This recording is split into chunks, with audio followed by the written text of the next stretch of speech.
আমাদের এখানে আমরা তো সেকুলার কান্ট্রি, এখানে নানান ধর্মের লোক আসবে, বসবাস করবে, আর কাজের ক্ষেত্রে তো এই সম্বন্ধে তেমন আসবেই না।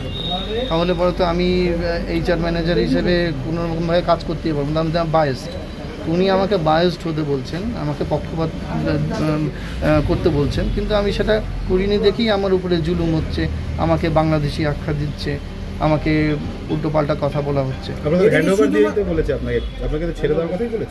হ্যাঁ, আমাকে তো উনি হঠাৎ করে বললেন 3 তারিখে আপনি বাড়ি চলে যান। আমার কোশ্চেন ছিল ওনার কাছে যে আমি তো লিভ চাইছি না, আমি পুরো সুস্থই আছি, জ্বর টর কিছু হয়নি, তাহলে পরে আপনি আমাকে যে লিভ দিচ্ছেন সেটা কি আপনি পেড লিভ দিচ্ছেন নাকি আপনাকে অ্যাবসেন্ট মার্ক করবেন? তখন উনি আমাকে ওনার চেম্বারে ডেকে নিয়ে অনেকক্ষণ ধরে উনি আমাকে মেন্টাল টর্চারিং করলেন। এক বলো হ্যাঁ ওইটা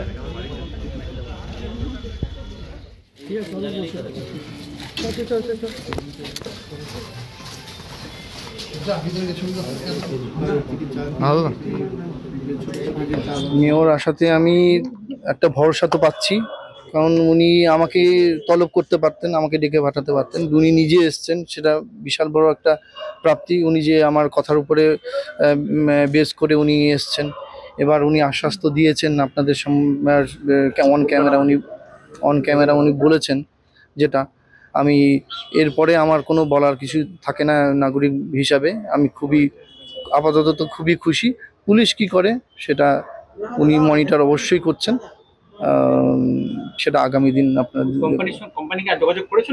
না, কোম্পানি আমাকে যোগাযোগ করছে না। কোম্পানি আমাকে আজকে ওদের সাথে দেখা করতে বলেছে হ্যান্ড ওভারের জন্য। এবার ওই ব্যাপারটা হচ্ছে হ্যান্ড ওভার বলতে কোনো কিছু জিনিস, যেমন আপনাদের হাতে মাইক আছে, আপনার মাইকটা আপনি আমাকে হ্যান্ড ওভার করুন। আপনার কাছে জিনিসটা থাকলে পরে তো আপনি হ্যান্ড ওভার করবেন। অলরেডি জিনিসগুলো ওদের কাছে আছে, অ্যাডমিট করছে না, তো সিসিটিভি ফুটেজে আমি অলরেডি দেখা যাবে যে হ্যান্ড ওভারগুলো প্রসেসটা করে দিয়েছি।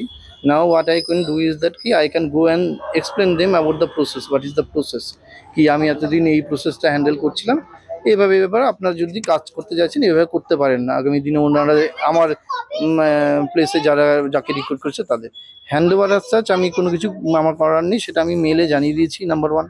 নাম্বার 2 হচ্ছে আমার উপরে যারা আমাকে হ্যাকেল করলো, যাদের দেখলে পরে আমার একটু মানসিকভাবে আমি ভেঙে পড়তে পারি এবং আমার ভালো না লাগতে পারে, ওর জন্য আমি রিকোয়েস্ট করেছি পার্টিকুলার 2 জন যাতে অফিসে না থাকে সেই সময়। আপনারা তো শুনেছেন টক টু মেয়রে যে কমপ্লেন হয়েছিল, যেটা আমাকে বলেছিলেন অভিষেক সেনগুপ্ত, এটা বলার পর আমি টক টু মেয়র হয়ে যাওয়ার পর আমি থানার আইসিকে ফোন করি এবং ওনাকে আমি বলি যে উনি যা বলেছেন আমি সেটাই বলি যে ওনার সাথে আপনারা কন্ট্যাক্ট করুন এবং ভদ্রলোককে খুব সফটলি হ্যান্ডেল করুন এবং ওনার বক্তব্য শুনে আইনগত যা করা আপনারা সেটা করুন। পুলিশ ওনার সাথে তারপরে যোগাযোগ করেছে এবং কালকে ওনাকে ডেকেছিলেন, ওনার কমপ্লেন নিয়ে একটা এফআইআর করে এফআইআরের কপি অভিষেক বাবুকে দিয়েছে এবং আজকে 3টে সাড়ে 3টের সময় আবার তাকে থানায় যেতে বলে ওনাকে কিছু কথা বলেছেন, সে কথা উনি আমাকে বলেছেন, সেগুলো আমি সংবাদ মাধ্যমে বলছি না, কিন্তু যে ঘটনা ঘটেছে খুবই অনভিপ্রেত।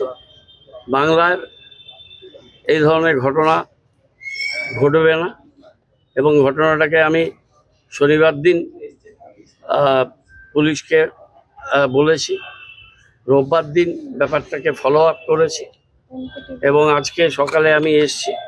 আসার আগে আমি কমিশনার অফ পুলিশ তার সাথে কথা বলেছি এবং উনি বলেছেন যে একটা কেস স্টার্ট হয়েছে।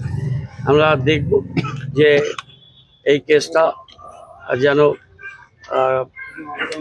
ঠিকমতো তদন্ত হয় এবং আমাদের একজন সহনাগরিক তার উপরে যেভাবে অন্যায় করা হয়েছে তার কথা শুনে আমার মনে হচ্ছে তাকে ইউনিল্যাটারালি ঘাট ধাক্কা দিয়ে বার করে দেওয়া হয়েছে, স্যালারি দেয়নি, তাকে হেকেল করেছে এবং তার লোক দিয়ে হেকেল করেছে। যেটা অ্যালেজ উনি বলেছেন মিস্টার পুরোহিত বলে তাদের অফিসের লোক ধনরাজ পুরোহিত এই আশেপাশেই থাকে, সে এবং এইচআরের একজন অফিসের লোক, তারা দুজন মিলে সকালবেলায় তাকে হেকেল করে এবং খুবই মানসিক যন্ত্রণা তাকে দিয়েছে। এই ছেলেটি অভিষেকবাবু MA political science West Bengal university এবং ও করেছে এটাকে কি বলে MBA করেছে হায়দ্রাবাদ থেকে। তো কোয়ালিফাইড ছেলে, ম্যানেজার HR ছিল ওই প্রতিষ্ঠানে। বনসাল ওয়ান ব্র্যান্ডের এরা চা করে, এই কাছাকাছি থাকে। তাদের নাম হচ্ছে নিকুঞ্জ বনসাল, মেনলি ব্যাপারটা দেখে। সতীশ বনসাল তার আরেকজন, আমি সব নাম ধাম বলে দিলাম। যে ধরনের আচরণ করেছে, যেই কথা বলেছে, সেটা আমি এখন এখানে বলতে পারি না। This is very sensitive issues, সেটা আপনারা দেখেছেন কি দেখাননি, প্রেস, টিভি, মিডিয়া, আমি বলতে পারবো না। আমার কাছে টক টু মেয়রে এসেছিলো, সেটা লাইভ অনুষ্ঠান, সেই লাইভ সম্প্রচার সবাই দেখে। আমি ব্যাপারটা খুব সিরিয়াসলি নিয়ে শনিবারই আমার যেখানে যেখানে যা যা বলার বলেছি। রোববার দিন আমি এটাকে ফলো আপ করেছি, আজকে এসছি এবং আমি পুলিশকেও বলবো একটু এইদিকে নজরদারি বাড়াতে। আর এই ধরনের গুন্ডাগিরি, এই ধরনের অমানবিক এবং খুব সেন্সিটিভ বিষয় তারা করেছে, এটা ঠিকঠাক মতো এটার বিচার হওয়া উচিত। সেটা পুলিশ তদন্ত করে দেখুক এবং তদন্ত করে যেটা ফাইন্ড আউট হবে সেটা হবে একটা সহনাগরিককে অন্যায়ভাবে যদি অত্যাচার করে তাদের বিরুদ্ধে পুলিশি কার্যক্রম। দুটো প্রশ্ন। এক, মুখ্যমন্ত্রী যেখানে বাংলাভাষীদের নিয়ে লাগাতার সোচ্চার হচ্ছেন ভিন রাজ্যের ঘটনায়, সেখানে বাংলাতেই এমন একটা ঘটনা এবং যিনি অভিষেকবাবু পুলিশের দ্বারস্থ হয়েছিলেন, পুলিশ কোনো পদক্ষেপ করেনি, যার জন্য বাধ্য হয়ে তাকে টক টু মেয়রে যেতে হয়। এটা কিভাবে দেখছেন? কেন পুলিশ পদক্ষেপ করলো না? কেন মেয়রকে হস্তক্ষেপ করতে হলো, তারপর পুলিশ নড়ে বসলো? দ্বিতীয়ত, রাজনৈতিকভাবে কিভাবে মোকাবিলা করবেন এই ধরনের ঘটনা? আরও ঘটবে। আমি একটা কথা বলি যে শিলিগুড়ি ওনার অভিযোগ যেটা, সেটা শিলিগুড়ি থানায় যাবার পর উনি আমাদের চিলড্রেন পার্কে যে পুলিশ সে অফিসার থাকে ডিসিপির কাছ থেকে, ডিসিপি ওনার অভিযোগটা রিসিভ করেছিলেন এবং উনি সিপির কাছে গেছিলেন।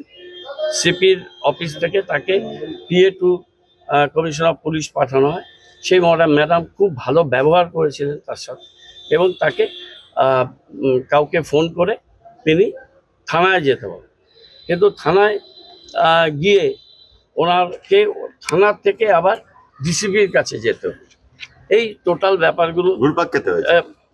ব্যাপারগুলো আমি কমিশনার অফ পুলিশকেই বলবো। ওনারা দেখুন ওনাদের ইন্টারনাল ব্যাপার কি সিস্টেমে কি হয় আমি বলতে পারবো না। এটা ওয়ান উইন্ডো সিস্টেমে কাজ করতে বলেছে। সুতরাং এত এখান থেকে ওখানে, ওখান থেকে সেখানে যাওয়াটা সেটা যাতে না হয় সেটা বাঞ্ছনীয়, এটা একটা বলবো। দ্বিতীয়ত বলবো যে এটা সামাজিকভাবে মোকাবিলা করব। রাজনীতির এটা ব্যাপার আছে কি নেই সেটা পরের ব্যাপার। বাংলায় এই ধরনের ঘটনা বরদাস্ত করা হবে না।